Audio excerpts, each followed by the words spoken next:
नमस्कार श्रोते हो, श्री स्वामी समर्थ। आजच्या व्हिडिओमध्ये आपण अक्षय तृतीया या सणाविषयी संपूर्ण माहिती पाहणार आहोत। तर व्हिडिओ स्किप न करता शेवटपर्यंत नक्की पहा आणि आवडला तर व्हिडिओला लाईक करायला विसरू नका। अक्षय तृतीया हा जैन आणि हिंदू धर्मातील वसंत ऋतूचा सण म्हणून साजरा करतात। हिंदू पंचांगानुसार वसंत किंवा वैशाख महिन्याच्या तिसऱ्या चंद्र दिवसावरून दिवसाचे नाव दिले जाते। ग्रेगोरियन कॅलेंडरनुसार मात्र यंदा हा सण 10 मे रोजी येणार आहे।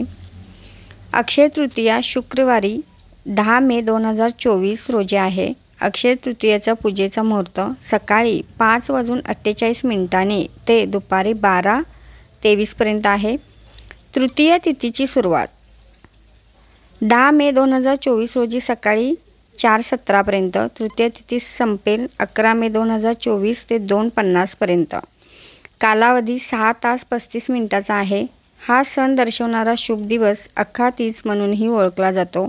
हा दिवस ऐक्ती किंवा परशुराम जयंती म्हणूनही ओळखला जातो आणि हा एक अत्यंत शुभ प्रसंगी मानला जातो, जो हिंदू आणि जैन धर्माच्या दोन्ही भक्तांसाठी खास आहे। शुक्ल पक्षादरम्यान चंद्राचा तो टप्पा म्हणजे जेव्हा मिळीन होतो, हा सण वैशाख महिन्यात येतो। अक्षय हा एक संस्कृत शब्द आहे ज्याचा अर्थ अनंत किंवा अंतहीन आहे। या कारणास्तव हा दिवस लोकांसाठी असीम शुभेच्छा घेऊन येतो असे मानले जाते। म्हणून लोक या शुभ दिवशी सर्व नवीन प्रकल्प सुरू करण्याचा प्रयत्न करतात, मग तो व्यवसाय असो किंवा नवीन नोकरी असो, नवीन घरात जाणे असो किंवा इतर। आपण जीवनात पुढे जाताना आपल्या दिवंगत पूर्वजांना आपल्या स्मरणात ठेवण्याचा हा दिवस आपल्यासाठी एक स्मरणपत्र आहे। अक्षय तृतीया पूजाविधी हा शुभ दिवस भगवान विष्णूला समर्पित आहे, जो पवित्र त्रिमूर्तीमध्ये विश्वाचे रक्षण करता आहे। हिंदू धर्मातील पौराणिक कथानुसार या पवित्र दिवशी त्रेतायुग सुरू झाला। हा पवित्र प्रसंग सामान्यतः लोकप्रिय परशुराम जयंतीशी देखील जुळतो, जो भगवान विष्णूचा 6वा अवतार असलेला भगवान परशुरामाचा उत्सव आणि सन्मान करतो। हा दिवस अत्यंत शुभ मानला जात असल्याने देशभरातील लोक या दिवसाला अधिकाधिक लाभ घेण्याचा प्रयत्न करतात। परिणामी सोन्या चांदीचे दागिने खरेदी करून इच्छिणाऱ्या लोकांमध्ये हा दिवस अत्यंत लोकप्रिय आहे। मौल्यवान धातू एखाद्याच्या जीवनात समृद्धी आणतात असे म्हटले जाते। या दिवशी मौल्यवान धातू खरेदी केल्याने घर आणि कुटुंबाला सौभाग्य प्राप्त होते। पवित्र दिवस अनेकदा यज्ञ आणि पूजा आयोजित करून साजरा केला जातो आणि या दिवशी धर्मदाय उपक्रमांना देखील प्राधान्य आहे। गरजू आणि गरिबांना कपडे, अन्न आणि इतर आवश्यक वस्तू वाटप केल्याने या दिवसाचे फायदेशीर प्रभाव आणखी वाढतात, ज्यामुळे एखाद्या व्यक्तीला भगवान विष्णूचा आशीर्वाद मिळतो। सूर्य किंवा सूर्यदेवाला अर्घ्य अर्पण करावे। अत्यंत भक्तिभावाने आणि तन्मयतेने पूजा केल्याशिवाय या दिवसाचे उत्सव अपूर्ण आहेत। म्हणूनच आम्ही फक्त तुमच्यासाठी या दिवसाची सविस्तर पूजाविधी संकलित करण्याचा प्रयत्न केला आहे। या शुभ दिवशी लवकर उठा आणि पवित्र पाण्याने स्नान करा। असे करण्यासाठी स्नान करताना पाण्यात गंगाजलाचे काही थेंब घाला। थोडा वेळ ध्यान करण्यासाठी शांत ठिकाणी बसा, याला ध्यान करणे म्हणतात। संकल्प घ्या आणि संपूर्ण पूजा मनापासून करण्याचे व्रत करा। पूजेच्या ठिकाणी आणि पूजा चौकीवर थोडे पवित्र पाणी किंवा गंगाजल शिंपडा।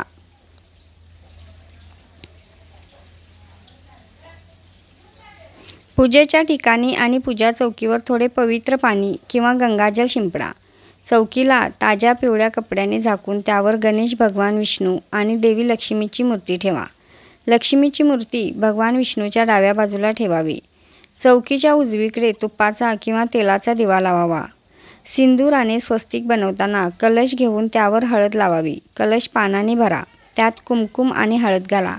कलशात काही नाणी घाला। कलशाच्या वर नारळ ठेवताना त्यात काही आंब्याची पानेही टाका। हा कलश चौकीवर ठेवा। पूजेला सुरुवात करण्यासाठी गणेशाचे आवाहन करा। त्यांचे आशीर्वाद घेण्यासाठी त्यांना फळे, फुले, अक्षता, कलव आणि दक्षिणा अर्पण करा। भगवान विष्णू आणि देवी लक्ष्मीची प्रार्थना करा। त्यांना माऊली, कुमकुम, अक्षता आणि फुले अर्पण करा। देवी लक्ष्मीला सिंदूर लावताना भगवान विष्णूला जनेऊ अर्पण करावा। भगवान विष्णू आणि देवी लक्ष्मीला प्रसन्न करण्यासाठी मंत्रांचा जप करा आणि नैवेद्य अर्पण करा। विधी पूर्ण करण्यासाठी आरती करा आणि आनंदी आणि समृद्ध जीवनासाठी प्रार्थना करा। अक्षय तृतीयेचे ज्योतिषशास्त्रीय महत्त्व.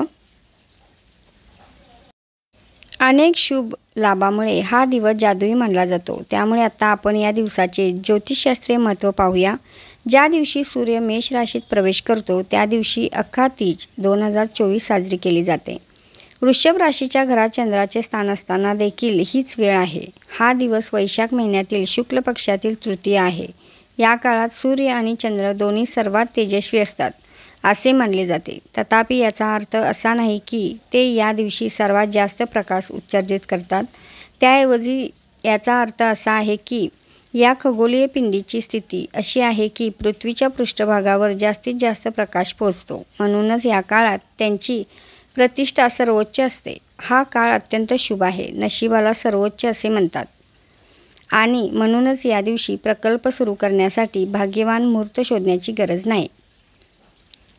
अक्षय तृतीयेशी संबंधित विधी. या दिवसाचे उत्सव देशभरात वेगवेगळे असू शकतात, परंतु सर्वजण हा दिवस उत्साहाने साजरा करतात. या वर्षीच्या अक्षय तृतीयेशी संबंधित शीर्ष विधी येथे आहेत. भगवान विष्णूचे उपासक हा दिवस उपवास करून साजरा करतात. ते गरजू आणि गरिबांना अन्न, कपडे, तेल इत्यादींचे वाटप करण्यासारख्या अनेक धर्मदाय प्रकल्पामध्ये देखील भाग घेतात. तुळशी भगवान विष्णूचे अत्यंत प्रिय आहे. परिणामी या दिवशी शिजवलेल्या विविध पदार्थांमध्ये ते जोडले जाते, जे भगवान विष्णूला अर्पण केले जाते आणि नंतर प्रसाद म्हणून वाटले जाते. भारताच्या पूर्वेकडील भागात हा दिवस कापणीच्या हंगामातील पहिल्या नांगरणी दिवस म्हणून ओळखला जातो. म्हणून उत्सव साजरे होतात आणि लोक मुबलक कापणीसाठी देवाचे आशीर्वाद घेतात. भगवान गणेश आणि देवी लक्ष्मी यांचा संबंध समृद्धीशी आहे. म्हणून या दिवशी व्यापारी नवीन आर्थिक वर्ष सुरू करण्यापूर्वी त्यांचे आशीर्वाद घेण्यासाठी विशेष पूजा करतात. याला हलखाता असेही संबोधले जाते. दिवस समृद्धी आणि विपुलतेशी संबंधित असल्याने लोक सौभाग्यासाठी या दिवशी सोन्या चांदीचे दागिने खरेदी करतात. या शुभ दिवशी केले जाणारे आणखी एक महत्त्वाचे विधी म्हणजे गंगेच्या पवित्र पाण्यात स्नान करणे. त्यामुळे या शुभदिनी हरिद्वार आणि वाराणसीच्या घाटावर भाविक गर्दी करतात. जैन धर्म देखील अक्षय तृतीयाला महत्त्व देतो, कारण या दिवशी त्यांच्यापैकी काही जण वर्षभराची तपस्या संपवतात आणि उसाचा रस पिऊन उपवास सोडतात. या शुभ दिवशी भक्त भगवान श्रीकृष्णाच्या मूर्तीला चंदनाच्या पेस्टमध्ये सुशोभित करतात, कारण असे केल्याने एखाद्याला स्वर्गात प्रवेश मिळू शकतो असा विश्वास आहे. अक्षय तृतीया कशी साजरी केली जाते? देवी देवतांना अभिवादन करण्यासाठी हा दिवस भारताच्या विविध भागात कसा साजरा केला जातो ते पाहूया. ओरिसामध्ये हा दिवस प्रसिद्ध रथयात्रेसाठी रथ बांधण्याचे काम सुरू होते. उत्तर प्रदेशात वृंदावनच्या बांके बिहारी मंदिरात आशीर्वाद घेण्यासाठी देवतेचे पाय लोकांसमोर उघडले जातात. धर्मग्रंथानुसार हा दिवस देवाने विश्वाची निर्मिती केल्याचा पहिला दिवस म्हणून ओळखला जातो आणि म्हणूनच तो अत्यंत महत्त्वाचा आहे.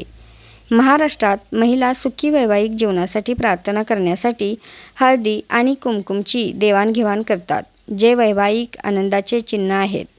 आपल्या पतीच्या दीर्घायुष्यासाठी प्रार्थना करण्यासाठी ते या पवित्र दिवशी गौरी देवीची पूजा करतात. पश्चिम बंगालमध्ये देवी लक्ष्मीची मोठ्या भक्तिभावाने पूजा केली जाते, कारण हा वर्षातील सर्वात शुभ दिवस मानला जातो आणि लोक त्यांच्या जीवनात विपुलता मिळवण्यासाठी मौल्यवान धातू खरेदी करतात. अकती जशी संबंधित दंतकथा. दिवसाशी निगडीत अनेक दंतकथा आहेत, परंतु सर्वात महत्त्वाची गोष्ट म्हणजे अन्नपूर्णा देवीची कहाणी.